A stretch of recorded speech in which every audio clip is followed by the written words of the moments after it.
오늘 설교 제목을 주님의 눈을 가져야 합니다. 이렇게 정해봤습니다. 따라합시다. 주님의 눈을 가져야 합니다. 나태주 시인의 풀꽃이라는 시가 있습니다. 예전에 우리 조한 목사님이 중고등부 전도사 있을 때 애들한테 가르친 노래예요. 자세히 보아야 예쁘다. 오래 보아야 사랑스럽다. 너도 그렇다. 짧은 시죠. 되게 감동시예요. 제가 그 노래를 잊어버려가지고 부르지는 못하는데 부른 것은 알아요. 옆 사람한테도 한번 물어봅시다. 옆 사람 한번 자세히 한번 봐보십시오. 자세히 오래 봐보십시오. 예쁩니까? 사랑스럽습니까? 당신도 그렇습니다 하면서 당신도 그렇습니다. 네. 하나님은 우리를 그렇게 자세히 보고 계십니다. 자세히. 누군가 자세히 나를 쳐다보면, 나를 사랑하는 사람이 자세히 쳐다보면 나를 사랑하는구나. 근데 모르는 사람이 어느 날 갑자기 나를 자세히 쳐다보면 내가 뭔 죄 지었을까? 인간의 심령이 그러는 거죠. 사람이 사람을 보는 관점이 있어요. 눈이 있습니다. 사람을 보는 관점은 두 가지가 있어요. 하나는 문제 중심으로 보는 거예요. 인생의 대부분의 사람들은 사람을 만날 때 문제 중심으로 봅니다. 그래서 사람을 만나면 막 이제 누구를 만나고 오면 좋은 이야기 별로 안 해요. 옷을 뭐 입었더라, 무슨 말을 하더라. 결론적으로 사람들이 늘 좋은 말을 하잖아요. 문제 중심적이기 때문이죠. 또 한 가지는 성장 중심으로 보는 거예요. 그 사람을 보면서 그 사람의 앞에 미래가 있더라. 그 사람하고 만나면 행복하겠더라. 그런 거죠. 아이들을 문제 중심적으로 보면 그 부모와 밑에서 아이들은 반드시 문제아가 돼요. 그 문제성의 사람이 사회에 나가면 반드시 사회에서도 문제를 일으켜요. 그런데 성장 중심으로 보면 아이들이 성장해요.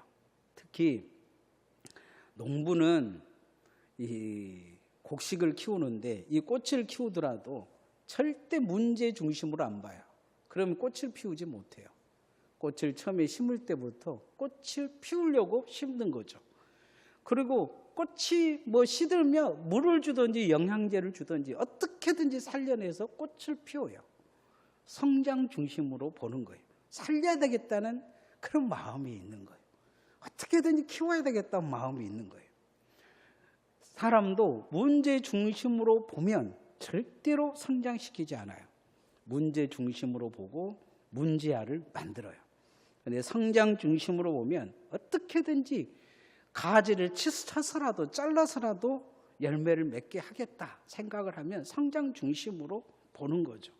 성장하기까지 아껴주고 섬겨주기도 하지만 어쩔 때는 채찍을 들기도 하고 어쩔 때는 이거 말 안 듣면 농약을 치기도 하죠. 어쩔 때는 마음에 안 들면 정말 밑둥지를 잘라서 다시 키우기도 해요. 뭐 때문이냐? 성장 중심으로 보기 때문이에요. 근데 문제 중심으로 보면 파서 쓰레기통에 버려버리죠. 너는 안 된다. 이게 문제 중심인 거죠. 주님은 우리를 어떻게 보실까요? 오늘 주님이 우리를 어떻게 보시는지 이 요한복음 17장에 나와 있어요. 주님의 기도에 참 놀라운 의미가 있어요. 주님은 성장 중심으로 우리를 보고 계신다는 거예요. 이게 주님의 관점이에요. 그래서 주님은 우리도 그렇게 소중히 여기셔요. 어쩔 때는 우리 밑둥지를 잘라서 다시 시작하게끔 하실 때도 있기는 하지만 그것은 바로 우리를 다시 키우고자 하는 성장시키고자 하는 하나님의 목적이 있는 거예요. 말씀으로 내 폐부를 찌를 때도 있지만은 내 죄성을 회개시켜서 성장시키려는 하나님의 목적이 있는 거예요. 하나님이 우리를 어떤 눈으로 보고 계시냐? 소망의 눈으로 보고 계셔요. 따라합시다. 소망의 눈을 가져야 합니다. 하나님이 나를 바라보는 눈을 나도 가져야 돼요. 나도 소망의 눈으로 하나님을 바라봐야 돼요. 하나님의 말씀이 내게 있어서 징계로 보이면 절대로 그것은 내게 은혜가 되지 못해요. 칼이 되어지는 것이죠. 나를 치료하는 약이 되지 못해요. 발명왕 토마스 에디슨이 학교를 다닐 때 선생님이 무슨 그걸 가르치려면 질문을 하는 거예요. 손을 들어서. 선생님 어쩌고 저쩌고 계속 있었던 딴지 같은 1 더하기 2는 2라 그러는데 2가 아니라고 우겨요. 두 개가 1 더하기 2는 하나면 하나지. 왜 하나 더 하고 2개 딱 붙이면 하나지. 그게 왜 2냐고 따져요. 그러니까 에디슨 그 가르친 선생님이 그 엄마에게 편지를 보냈어요. 어머니, 에디슨은 천재라 제가 가르칠 수가 없어요. 학교에서 가르칠 수가 없어요. 근데 학교에서는 골치 아프기 때문에 퇴학시키려고 하는데 이 선생님은 그래도 엄마에게 희망을 주고 싶었어요. 엄마는 에디슨이 전능한 줄 알고 집에서 한번 가르쳐 보려고 이 책 저 책을 하는데 다른 아이다라는 걸 알게 돼요. 이 아이를 키우면 천재가 되겠다는 것을 알게 돼요. 선생님은 그냥 던진 말인데 엄마는 에디슨 안에서 천재를 봐요. 그리고는 설명을 계속 에디슨이 이해할 때까지 설명해 줘요. 점점 에디슨은 설명해 줄 수 없는 아이로 커져요. 그러니까 책을 사다 줘요. 그리고는 포기하지 않는 아이가 돼요. 엄마가 포기하지 않으니 에디슨도 포기하지 않아요. 무엇을 발견해 가지고 수만 번 실패해도 포기하지 않아요. 어머니가 방법을 어떻게든 찾아내서 에디슨에게 가르쳐 주려고 하는 그 희망의 끈을 그런 에디슨이 이어받은 거예요. 그러고는 진짜 천재가 돼요. 문제를 보지 않고 성장을 봐서 아이를 키우려는 엄마가 천재를 만든 거예요. 오늘 제자들에게 주님은 소망을 보셔요. 에디슨의 어머니가 이 아들의 한 가지 좀 사람하고 좀 다른 아이들하고 다른 걸 보고 소망을 꿈꾸듯이 하나님은 제자들을 보고 소망의 기도를 하나님께 드려요. 6절 말씀 읽어보십시다. 시작. 세상 중에서 내게 주신 사람들에게 내가 아버지의 이름을 나타내었나이다. 그들은 아버지의 것이었는데 내게 주셨으며 그들은 아버지의 말씀을 지켰나이다. 끝에 보면 내가 아버지의 이름을 나타내었는데 그들이 하나님을 믿었고 하나님 말씀을 지켰다는 거예요. 제자들이 하나님 말씀을 지켰다고 하는데 정말 잘 지켰을까요? 그렇지는 않아요. 바리새인과 서기관들에 비하면 한참 모자라죠. 이 바리새인과 서기관들이 늘 와서 제자들에게 트집을 잡아요. 문제투성이라고. 그런데 주님은 바리새인과 서기관들이 보는 문제를 보고 문제하라고 제자들을 이야기하지 않아요. 그들의 과거 속에서 현재는 훨씬 더 말씀으로 지금 가까이 다가왔다는 거예요. 하나님을 제대로 믿으려고 몸부림치는 삶이 있다는 거예요. 주님의 말씀들을 살려는 일쓰는 그 마음을 3년간 주님 따라다니는 그 마음을 보신 거예요. 말씀을 지키지 못해요. 늘 실패해요. 안식일 날 다른 사람들은 안식일 지키는데 배고프다고 지나가면서 아무도 모르게 그냥 손으로 밀도 후루룩 털어가지고 입에다 탁 털어넣어요. 그 당시에는 이게 엄청난 일이었어요. 그런데 주님은 그 나무라지 않으셔요. 말씀을 지키려고 노력했다는 거예요. 말씀을 지키는 사람이라는 거예요. 주님은 소망의 눈을 가지고 계셔요.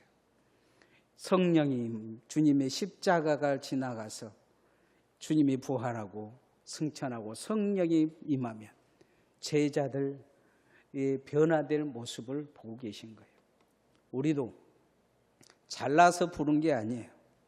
우리도 오늘 주님 앞에 우리가 있는 것은 주님이 나를 소망의 눈으로 보고 계시기 때문이에요. 우리도 그래서 소망의 눈을 가져야 돼요. 주님이 나를 그렇게 바라보는 눈을 내가 내 자신을 가지고 내가 소망의 사람으로 서려고 애를 써야 돼요. 버린 자식이 아니고 하나님이 내게 소망을 두고 계셔요. 그렇게 또 우리가 다른 사람들에게도 소망의 눈을 가져야 돼요. 그러면 하나님이 여러분을 소망의 사람으로 쓰실 줄 믿습니다. 주님의 소망은 실패하지 않았어요. 제자들은 마지막에 주님을 위해 십자가에 못 박혀 죽습니다. 끝까지 주님을 부인하지 않습니다. 주님의 소망이 정말 되어진 거예요. 우리도 소망의 눈을 가지고 주님의 소망의 나를 바라보신 것처럼 나를 그렇게 소망을 눈을 내가 가지면 나도 주님의 소망이 될 줄 믿습니다. 주님은 또한 사랑의 눈으로 제자들을 보셨어요. 따라합시다. 사랑의 눈을 가져야 합니다. 사랑은 세 가지 성격이 있어요. 부모가 자녀를 사랑하는 것은 무조건적인 사랑, 아가페라고 그래요. 연인끼리 사랑하는 필리오 사랑이라고 해요. 또 힘들고 어려운 사람들을 서로 국률의 사랑이 있어요. 하나님은 이 세 가지 사랑을 다 가지셨는데 그걸 누구를 통해 보여주셨느냐? 예수님을 통해서 보여주셨어요. 주님은 십자가에서 조건 없이 우리를 사랑하셔서 우리를 구원하셨어요. 그리고 끝까지 함께 하시겠다고 말씀하셨어요. 제자들이 실패해도 궁일의 눈으로 그들을 용서하시고 바라보셨어요. 오늘 기도를 보면 주님이 정말로 이 사랑의 눈으로 제자들을 바라보는 시선이 나와요. 17장 7절 말씀 읽어보십시다. 시작. 지금 그들은 아버지께서 내게 주신 것이 다 아버지로부터 온 것인 줄 알았나이다. 이 아버지께서 주신 것, 그러면서 내가 십자가도 진 것도 이해하고 모든 걸 다 이해하고 있습니다. 이런 식으로 지금 이야기하는 거예요. 그런데 우리는 사복음서 읽어서 진작 알고 있잖아요. 제자들이 얼마나 엉망입니까? 주님이 십자가 못 박힌다고 3번 이야기하실 때마다 끝나면 주님이 십자가 못 박힌, 내가 십자가에 못 박힐 거야. 그러면 그거 가지 말라고 말리고 그 다음에 바로 싸워요. 뭐라고 싸우냐면 너 때문에 예수님이 십자가 못 박힌대잖아. 그러면서 오른쪽은 내가 첫 번째야.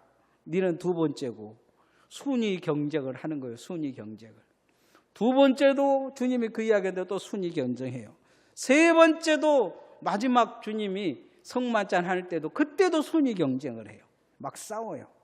엄마까지 막 동원하면서 오른쪽 왼쪽 막 그렇게 싸워요. 엉망진창이죠. 그런데 주님은 그래도 제자들을 사랑하셨어요. 끝까지 사랑하셨다고 말씀하셨어요. 가이사의 빌립보서 베드로가 신앙 고백을 하면서 칭찬하는데 바로 그냥 예수님이 십자가 못 박힌다니까 안 된다고 막 그러잖아요. 그래도 주님이 사랑하셨어요. 3번이나 부인해도 주님은 사랑하셨어요. 사랑의 눈으로 용서하고 긍휼을 베푸신 거예요. 오늘 또 우리가 신앙생활 할 수 있는 것은 주님의 사랑 안에 있기 때문인 줄 믿습니다. 주님이 때깍때깍 징계하신다면 어쩌겠어요? 내 마음 조금 이미 다 아까 처음에 말했듯이 자세히 보아야 예쁘다 하면서 자세히 보시고 가까이 보시고 그런 다음에 내 마음을 다 들여다보고 계신다 그러면 어쩌겠어요? 내 마음 속에 주님 오시옵소서 나와 마음에 함께하여 주옵소서 할 수 있을까요? 어찌 보면 무서운 이야기죠.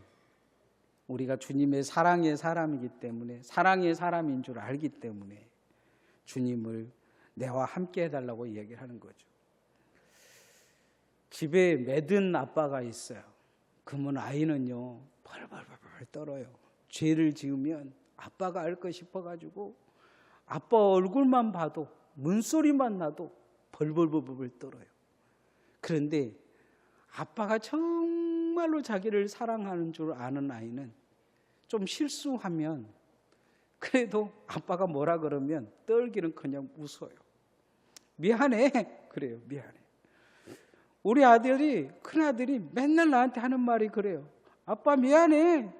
그러고는 끝나요. 나는 막 화딱지가 나고 몇 대 쥐어 패버리고 싶은데 그냥 미안해 하고 끝나요. 그런데 그런다고 때릴 수가 없잖아요. 그냥 때리면 나만 손해니까. 하나님의 사랑이 그 사랑이에요. 그냥 용서해 주시는 거예요. 우리가 하나님 잘못했어요. 내가 미안해요. 내가 실수했어요. 내가 그렇게밖에 안 돼요. 그러면 용서해 주셔요. 주님은 그렇게 용서하시면서 제자들을 놓고 하나님 앞에 그렇게 이야기한 거예요.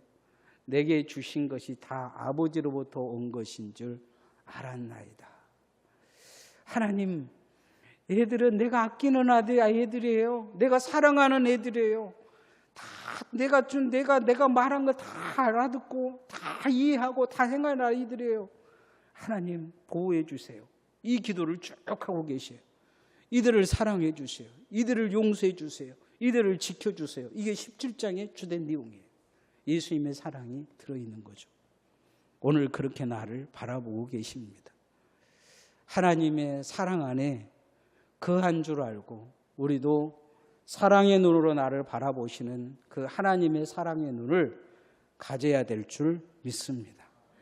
그 사랑의 눈으로 교회를 보면 나태주 시인처럼 교회가 아름다워요. 교회가 예쁩니다. 하나님의 일이 아름다워요. 하나님의 일이 영광스러워요.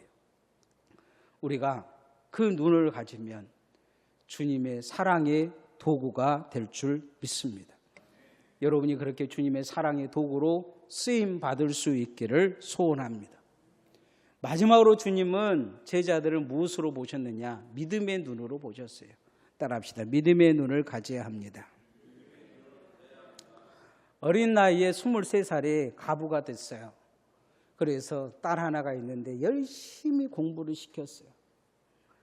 그냥 공부 열심히 시키다 보니까 자기는 교회를 열심히 하는데 이 아이가 교회를 나오지 않아도 놔뒀어요. 서울대를 가서 유학을 갔다가 정말 유명한 교수로 돌아왔어요. 그리고는 딸이 유명한 대학의 교수가 되어서 엄마에게 이야기해요. 소원이 뭐냐고. 엄마가 날 뒷바라지는데 내가 소원 들어주겠다고. 그러자 엄마가 그 이야기해요. 내가 교회 권사인데 내 소원은 네가 교회 나오는 것이다. 그러자 이 딸은 그까지 소원 못 들어주겠느냐 하고 교회를 갔어요. 그날 교회 갔는데 그날따라 교회에서 싸웠어요. 사람들이. 목사님하고 장로님하고 싸우고 또 그 입구에 들어가니까 그 싸우는 교회 분위기가 어쩌겠어요. 다들 화난 분위기고 인사도 안 하고 너나 나나 밥 먹을 때 이야기하니까 이쪽에서는 목사 욕하고 저쪽에서는 장로님 욕하고 권사가 어쩌고 저쩌고 밥 먹으면서 그 이야기를 다 듣고 왔어요. 그러고는 저녁에 와서 어머니와 밥상머리에 앉아서 그 이야기해요. 저녁 예배 가려는 어머니한테 나는 이제 교회 안 갈랍니다. 그러고는 그날 가가지고 했던 이야기를 싹 해요. 그래서 조용히 그 권사님이 딸에게 이야기해요. 나는 평생 교회를 다니면서 예수님만 봤는데 너는 딱 하루 교회 나와서 참 많은 것도 보고 많은 것도 들었구나. 나는 예수님만 보고 교회에 간다. 목사 보고 가는 것도 아니고 장로 보고 가는 것도 아니고 세상 사람들 시끄러운 소리 들으러 가는 게 아니고 하나님의 말씀 들으러 간다. 그러니까 이 교수가 무너진 거예요. 평생 아무것도 모르고 다닌 줄 알았는데 어머니가 진짜 기독교인이었던 거죠. 그리고 어머니 손잡고 그 다음 주부터 그 시끄러운 교회를 열심히 다녔다고 해요. 주님은 세상이 시끄럽잖아요. 세상이 시끄럽고 뭐 어쩌고 저쩌고 이야기한 사람들 많아요. 그런데 주님은 이 시끄러운 세상에서 딱 하나 믿음 보시고 나를 불러주셨어요. 구원시켜 주신 거예요. 여러분의 속이 얼마나 시끄러워요. 그죠? 여러분 아마 여러분의 마음에다가 스피커 달아놓으면 여러분 온전히 살 수 있을까요? 여러분 생각하는 거 그냥 방송된다고 생각해 보세요. 여러분이 마음먹은 거 다 방송된다고. 사람들 앞에 아마 고개 들고 다니는 사람은 없을 거예요. 그런데 그 소리는 하나님이 들으셔요. 여러분이 생각으로 보는 눈이 있어요. 생각으로 보는 눈이 비디오로 다 보여진다고 하면 어쩌겠어요? 그러면 그 사람도 세상 사람들 앞에 살지 못할 거예요. 근데 하나님은 그거 보고 계셔요. 그런데 그것저것 다 듣는 것 보는 것 다 빼고 딱 한 가지, 주님은 믿음만 보고 날 부르고 계셔요. 오늘 제자들에게 하나님께 보고하기를 그렇게 보고해요. 8절 말씀 읽어보십시다. 시작. 나는 아버지께서 내게 주신 말씀들을 그들에게 주었사오며 그들은 이것을 받고 내가 아버지께로부터 나온 줄을 참으로 알아싸우며 아버지께서 나를 보내신 줄도 믿었사옵나이다. 지금 주님 앞에 가가지고 베드로는 뭐 어쩌고 저쩌고, 빌립은 어쩌고 저쩌고, 뭐 도마는 어쩌고 저쩌고, 뭐 얘들은 뭐 문제가 있고 뭐 이런 이야기 안 하셔요. 그냥 나는 내 제자들 믿음만 봅니다. 하나님도 내 제자들 믿음만 보고 지켜주시고 보존해 주시고 저들의 기도를 들어주시고 저들이 아버지와 하나 되게 해주시고, 이게 17장의 주된 내용이에요. 저들을 버리지 마시고 저들을 포기하지 마시고 저들을 잃어버리지 마시고 내가 십자가에 죽더라도 주님이 지켜달라는 거예요. 내가 아버지께 지금 이 맡기고 내가 십자가에 가니까 내가 그 순간만은 지켜줄 수 없으니 하나님이 사단에게서, 죄악에서, 사망에서 내 제자들 믿음 하나 보고 지켜달라 요구하고 계셔요. 주님은 믿음만 보신 거예요. 그래서 하나님은 믿음만 보시고 우리를 구원하신 거예요. 우리도 믿음만 보시는 하나님 앞에 믿음의 눈을 가지고 믿음의 사람이 되어야 될 줄 믿습니다. 이게 바로 십자가의 은혜를 입은 것입니다. 이게 바로 십자가의 사랑이고 그렇게 죄인된 우리를 구원하신 하나님의 방법과 목적입니다. 우리도 믿음을 보고 계시는 하나님 앞에 내 믿음을 정말로 믿음 있어서 믿음이라고 이야기한 게 아니고 겨자씨만하게 보는 그 모자라지만 그래도 뭔가 믿음이라고 있는 그 작은 보잘것없는 그것 때문이라도 나를 사랑하시고 그 믿음만 보시는 하나님, 그 하나님께 감사하고 그 은혜를 기억하고 정말 하나님이 자랑할 수 있는 믿음으로 성장해야 될 줄 믿습니다. 믿음만 보신다는 것을 알고 감사하고 더 섬기고 교회를 사랑하고 충성하는 성도들 되어지기를 소원합니다. 주님의 눈을 가져야 합니다. 주님은 나를 소망으로 보시고 사랑의 눈으로 보시고 믿음으로 보셔서 부족하지만 나를 붙들어주고 계십니다. 교회도 부족하고 성도들도 부족하지만 우리가 주님의 눈을 가지면 그렇게 기도하고 기다려 줄 수 있고 섬겨줄 수 있고 그렇게 주님의 소망이 되어지고 주님의 사랑의 도구가 되어지고 주님이 그렇게 쓰실 수 있는 믿음의 반석이 되어서 교회를 세워가는 하나님의 일꾼이 되어질 것입니다. 여러분이 그 눈이 있기를 소원합니다. 시간 잠깐 기도하십시다. 하나님 앞에 우리가 주님이 제자들이 부족함을 보지 아니하시고 소망으로 그들이 온전히 설 것을 보시며 주님이 사랑으로 품어주셔서 사랑의 도구가 될 것을 기대하시고 주님이 겨자씨만한 믿음을 보시며 많은 열매 맺을 것을 기대하시고 하나님 앞에 그렇게 기도하고 지켜주고 보여줘야 되겠지. 나도 그런 사람 되게 해주시고 나도 그렇게 쓰임받게 해달라고 이 시간같이 기도하십시다.